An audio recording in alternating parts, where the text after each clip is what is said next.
Welcome to the Six Hats podcast, where I, Dr. Shami, a lifestyle and nutritional medicine family doctor, will talk about how women strive to find balance each day by juggling their six roles, being a woman, mother, daughter, partner, business owner, and professional. Hello everyone, welcome back to the Six Hats podcast. And I'm so excited to have Dr. Carmela Caputo join us today. Now, she is a holistic endocrinologist specializing in pituitary disease management and hormonal issues. She also has a PhD in pituitary diseases. Now, commencing practice in 2008 after undertaking endocrine training in London, Carmela returned to Australia working at St. Vincent's Hospital, Melbourne as lead endocrinologist in pituitary clinical services until 2021. She continues to work in collaboration with Melbourne's most experienced pituitary neurosurgeons in private practice, ensuring the best outcomes for pituitary patients. She's also a medical advisor for the Australian Pituitary Foundation. Now, what I love about Carmela that she sort of went on a slightly different path to add to all her accolades. And in 2022, she won a prize scholarship to undertake a fellowship in nutritional and environmental medicine. The Bright Hope Foundation entered her a scholarship for emerging leaders in nutritional and environmental medicine. So welcome, Carmela. Oh, Shami, it's so nice to be with you. Awesome. I want to thank you for your time today because you're a busy working mom, doctor, you've got so many different roles, and this is what we're going to go into a bit later. But I really love having specialists on the podcast because, there's so much to learn. And I love how you implement lifestyle and nutrition into your clinic. This is a new journey for you. It's probably been in the last couple of, maybe last 2 years that you've really gone down that path and actually just got your fellowship. So congratulations on that in nutritional and environmental medicine. Thanks, Shami. Yeah, it's been quite a journey, and I could definitely say how my practice has changed a lot just in the last few years, having gone through the fellowship at ACNM. That really prior to that, the focus has been on more pharmaceutical medicines, and it was always sort of a side shoot saying to people, obviously, yes, have a good diet and do some exercise. But, there just wasn't enough information in that. So you'd let people go off and do their own thing. But things have really changed for me in that respect, where now I can really focus more time and energy on specifics about diet and lifestyle measures. And I'm finding that people are really, really receptive. It's the information that they've been looking for. They're bombarded. We're all bombarded with dietary information. And should you do keto? And should you do this? Should you do that? And people are overwhelmed. I'm overwhelmed. So it's been a real challenge to sort of start learning about all these different aspects. But not only that, in how to implement it to every person, and it's a very personal thing. So this is a journey for me and for the patients I see as well. We do this together, and I'm not so arrogant as to say I know everything. Like, I think the more you learn, the more you realise how little we know, and that kind of humbles me. So I always put myself and the patient in the spot where we're like, we'll do what works. Let's try this and we'll see how we go. I don't put pressure on people.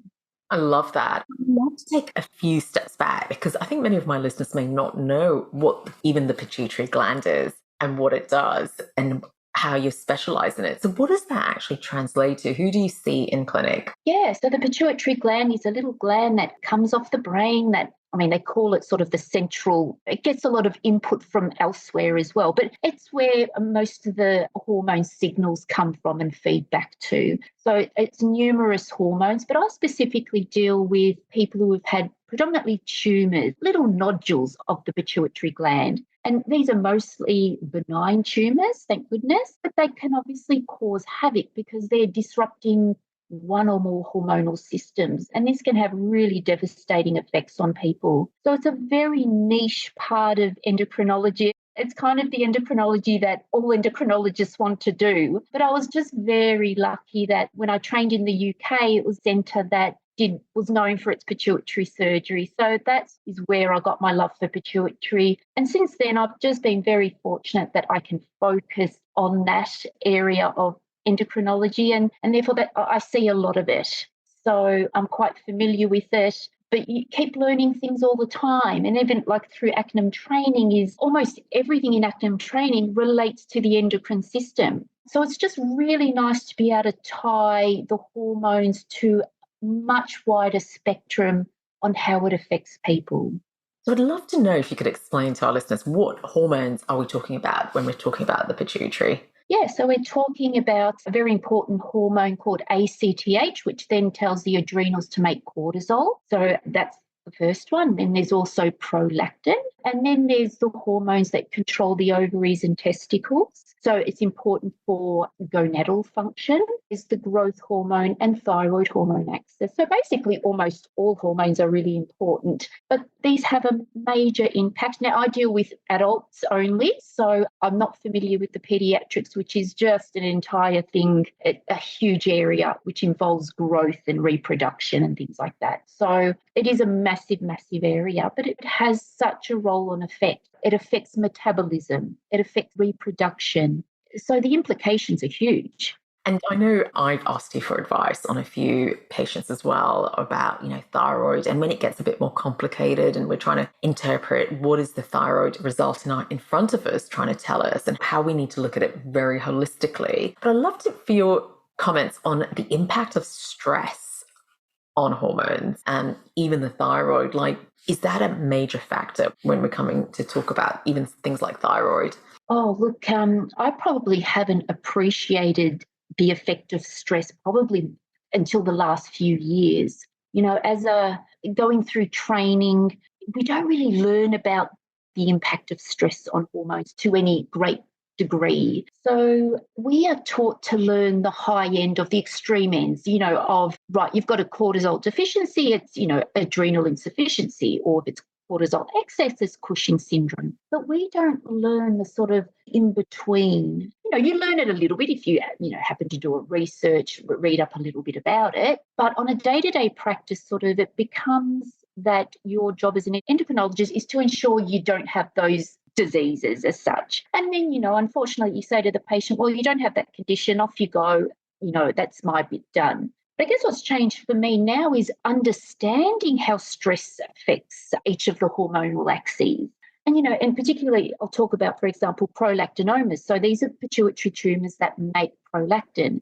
Now, they're the commonest type of pituitary adenoma, and they affect mainly females, and it interferes with their reproductive cycle, with their menstrual cycle. So it's very well recognised in the literature that women with prolactinomas describe high anxiety.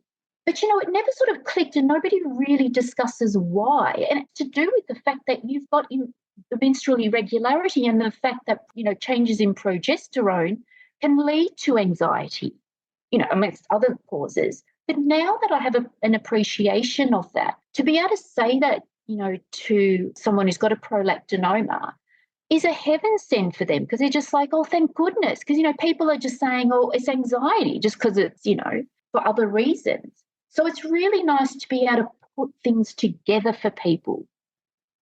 And I think that's been a huge change, being able to explain that to people. And that kind of leads me on to the question about where lifestyle and nutrition plays an important role in what you're doing and how it's actually changed the way you're approaching patients. I'd love for you to make a few comments about how your journey with patients has changed with all the extra knowledge that you've got. Yeah, it's definitely brought a new dimension to things. And I think what I've found over time is that people come to you because people will do their own reading and will say, look, my thyroid doesn't work, even though my thyroid tests look normal. So to be able to then spend the time and go through that, but then also in a very detailed way, talk about their personal situation of stress and sleep, etc., and how that can impact the way hormones work, even though on a biochemical test, of course, it looks normal. I think they appreciate that detail that you go to, and then they have a better understanding. And they say, well, yes, that was a very stressful period in my life. And it's really, I think they appreciate that someone's acknowledged that, and there is definitely, data that shows that there is an impact on hormonal function. And Many of our listeners are probably, if you're, female and you've got periods, one of the commonest things is, when you're under high stress, your periods stop. It does go irregular. And that's something that's quite familiar among society, especially when people are experiencing high stress. All of a sudden, the period might be delayed or stop. And so that's actually pituitary. That's actually the pituitary getting involved there. Absolutely. It's just so incredible. I think it's the enthusiasm comes by learning how complex everything is. And it's just so nice after years and years of training where, unfortunately, training just separates everything into just, single organ systems. So it's so nice to now come back and really bring it all together and realize you cannot separate organ systems. We are one. Absolutely. And I'd love to know more about the stories of stress. Now, I'd love your opinion about whether stress actually has been normalized, because are you hearing stories of stress in many of your patients, but actually we're not aware that you've been in the chronic stress for years because it's normalized in society. What are your thoughts around that, Carmela? Oh, Shami, I don't know. What are your thoughts around that?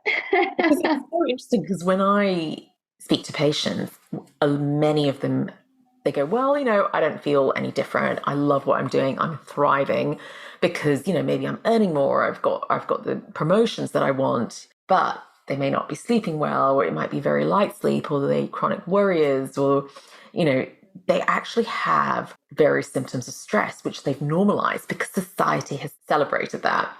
However, by the time they arrive in my clinic, they might be having a bit of gut issues, or they might be having a bit of tiredness. And that's how it sort of translates, connecting the dots between chronic stress and symptoms. So I'd be curious to see, from your point of view, have we actually normalized stress because we've celebrated it? And I'd love to talk about, both our training and even in medicine, how we don't talk about mental health. You just kind of push through, and we're just expected to sort of climb the ladder. And then we look at what everyone else is doing, and almost everyone at some point feels a bit insecure. It's like, oh, I haven't got that extra degree. I haven't written a book. And it's that pressure that we put on ourselves. Yeah, absolutely. Shami, I think, unfortunately, our lifestyles have become this.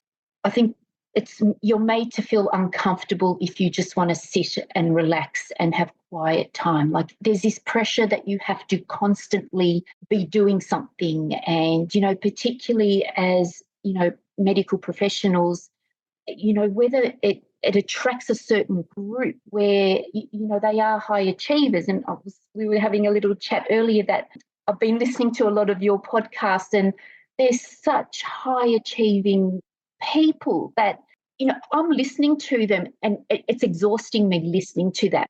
It's causing me anxiety because I'm like, how do you function at that level?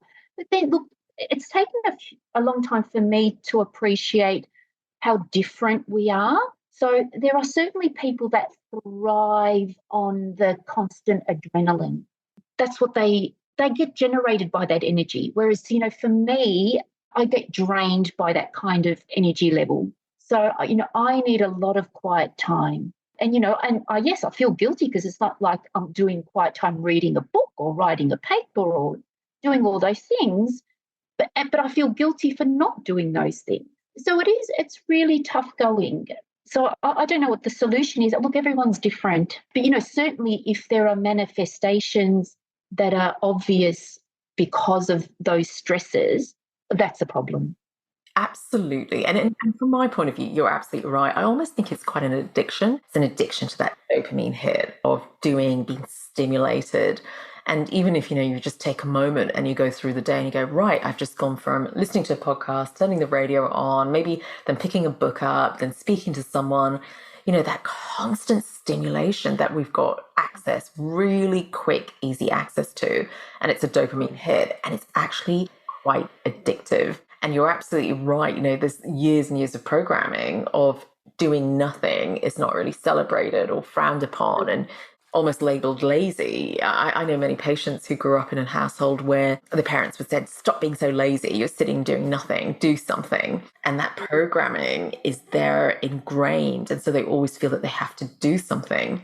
But actually, it takes extra effort to have quiet time. And the beauty of quiet time, it rejuvenates you, allows creativity. It actually so nourishing for the mind and body that we actually need it. We need quiet time. That's why sleep is so important for human race. And what happens when, sleep is just, is not that great quality, that's when you start seeing lots and lots of illnesses come around, from weight gain to anxiety and depression. And, when we're moving, even like it's linked to dementia. So we actually underestimate the power of relaxing, the power of valuing sleep, the power of resting. It's actually an investment for our health, an investment for the future. And once we start reframing it and actually normalizing it. So for example, like I always used to say, you come back from a weekend and you're speaking to colleagues and they're going, right, what did you do for the weekend? You feel as though you've got to say something exciting. You're sort of compelled and you almost like want to make something up if it's not exciting. And then you sort of go, hold on a sec, how about saying I did nothing and I relaxed and I needed it and I feel amazing for it. How can we turn the conversation around and normalize that and celebrate it and encourage it? Because that's what actually the body needs. And unfortunately, especially in my area, I see so many lives of high stress, so many lives of chronic stress that's been internalized, because out comes all these lists of conditions where I go, oh, okay, let's just take a moment, let's pause and let's have a look at them. And often I find conditions that it's been around for years and people haven't found answers for, and they're desperate for answers. And we just take a step back and go, right, let's just start from the basics. And it always amazes me, Carmela, how stress is linked to all of them. And it's just going through simple steps of, okay, how are you breathing? How much caffeine are you drinking? How much alcohol are you drinking? And are you sleeping? And even if we get those basics right of how do we calm the body and how does that feel for you, it's phenomenal what changes, especially to the gut, especially. And that's where you see the biggest feedback loop. And so it's really interesting, like in today's world, because I remember our conversation a while ago, and you were saying, I felt guilty about not working 5 days a week. And I was like, oh, wow, that's amazing. You need to do what you need to. This is like where we need to go. Why do we need to follow this rule book that someone else created of working 5 days a week? How about we use creativity for 2 days and work 3 days? And why don't we change the rule book? Like, whose rule book are we following? Oh, precisely. Yeah, that's right. So as soon as you leave medical school, obviously you're almost used to working 6 to 7 days per week. And as the registrars have finished training, they're like, oh my goodness, what do I do? Where am I supposed to work? And, most registrars are then, once they're qualified, are finding 2 or 3 different practices to work at. And, and I did that too. I'd be working, I used to work at Bendigo and then, also other places in Melbourne. And then after many years, you're just like, well, actually, why am I doing that? Why am I spreading myself so thin? Like, there's just no need for it. So now, certainly, when I see new endocrine graduates coming out now, I'll be like, listen, just relax. Think about where you want to be long term. Do you want to be running to 2 or 3 different practices, or do you want to focus on 1 or 2? You've got to almost give permission to people to say, stop, just stop and give yourself time. Absolutely. And I love hearing that, because when patients sort of go on the journey with me and they get better and they feel better, they actually stop and reflect on life. And I have so many patients go, what am I doing? Why am I leading the kind of life I'm leading? And more often than not, they've actually stopped changing it. They start making new plans of, maybe it's a different career. Maybe I do want to go part-time. This is impacting my health. And I've allowed it to come to a point where it's impacted my health. Now I've got better. I don't want to go back. But why do we need to wait for that? That's right. It's like, Shami, when you find that your patients retire from work, just, you can see their excitement. You can feel the joy that now, oh my goodness, it's their time now. They can now focus on their health. And you think, well, gosh, it's such a shame that, you've worked so hard and not been able to enjoy everything. You've had to wait till you're 65 plus to be able to feel like you can say, right, I'm going to now go on a holiday and I'm going to do this and that, the other. It's a shame. It's a shame, yeah. It's an absolute. I remember actually, this reminds me of a story like when I was traveling in Nepal. And I remember there was this whole group of American tourists, and they were all in their 70s.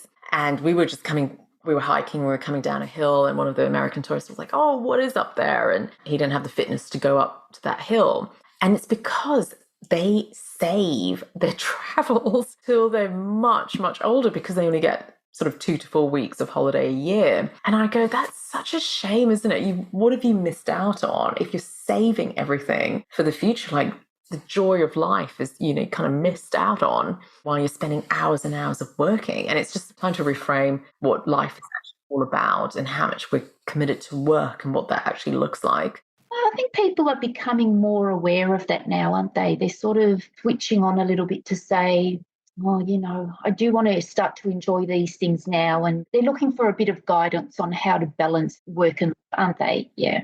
Absolutely. Now, Carmela, before I let you go, I know you're part of the acromegaly awareness. We went on a bit of a sidetrack initially, but I'd love for you to actually highlight what exactly is acromegaly and what we can do to detect it, because you're part of that whole awareness group as well. So, yeah, thank you, Shami. I'm part of the Australian Pituitary Foundation, which has been around for about 30 years. And it's a group of patients who come together and support each other. There's an international day, I think it's the 1st of November, which is Acromegaly Awareness Day. But the Australian Pituitary Foundation does have other activities where we raise awareness. Look, acromegaly is not a common condition. The most common pituitary tumours, those that cause prolactin production called prolactinomas, and then those adenomas that don't produce any hormones. And then acromegaly, which produces excessive growth hormone, is less common than those two. So it's certainly not a common condition, but there's probably much easier to detect it now because we've got a good blood test called an IGF-1. That is a very good marker. But you do still have that suspicion there, when you see changes that are consistent with somebody who you think has got acromegaly. And there's some different signs, such as facial changes, enlargement of the hands and feet, etc. And in the past, it used to take on average about 6 years to diagnose it. Now, we don't have more recent data showing whether that's still the case, but certainly anecdotally, I think people are being diagnosed a lot earlier because we are seeing much smaller tumour sizes. Without a doubt, we are picking this up much earlier, with people having MRIs for other reasons. We are detecting pituitary tumours more readily these days. So, it's not something that I think most people need to be aware of because it's not very common.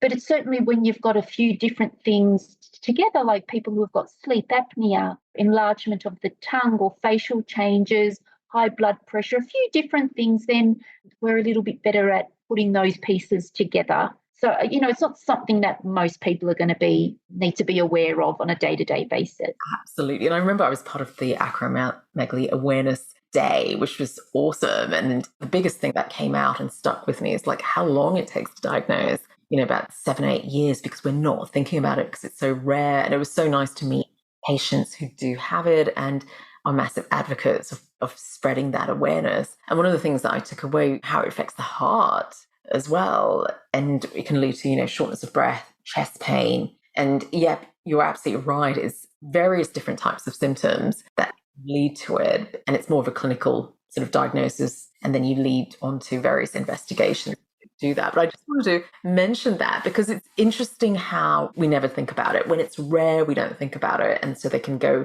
left undiagnosed for many years. But before we let you go, Carmela, you've mentioned a lot about balancing life, and now you're a mum, you're a wife, you're a doctor. How are you balancing life? What's the future for you? Well, I'm not sure I do balance life, but I keep things very simple because that's my coping mechanism. So, for example, when I went through all my training, I always used to do one thing at a time. So it would be, I would focus on my PhD, and then I got married late in life because, I didn't want anything to interfere with my training. I had children late in life because, it was only then that I could sort of cope with that changing lifestyle. And look, it's been a challenge to make changes in my life. So I used to work practically full time. And now that I've got children, with my second child, I've really had to make a hard decision to scale back. It's very difficult because you're forever conflicted and it's very hard to take a step back. I know that's better for me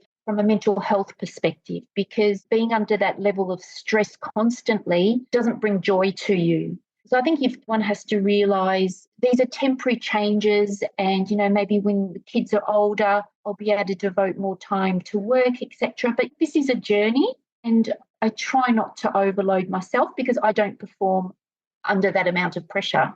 I think that's amazing advice. And what I'm hearing is that you value yourself, you value your mental health, you value how you feel, and you prioritize. And I think that's such an important message that makes you set boundaries. We've chatted before, haven't we? When I was saying, look, I feel so bad for working part-time now. And you're like, no, my goodness, that's obviously time to look after yourself as well and prioritize yourself. And why do we put ourselves under this pressure? It is our own pressure, but it is also the pressure of the profession. I agree. Yeah. Absolutely. Amazing conversation today, Carmela. Absolute joy and what an inspiration. And thank you so much for your time today. Oh, you're most welcome, Chum. It's been a pleasure. Remember that this is general advice only. Please see your healthcare professional for more information. So what's your take-home message today? Remember, it's all about progress and not perfection. And are you suffering from stress?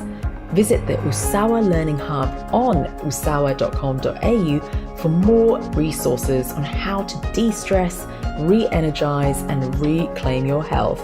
Enjoy the journey.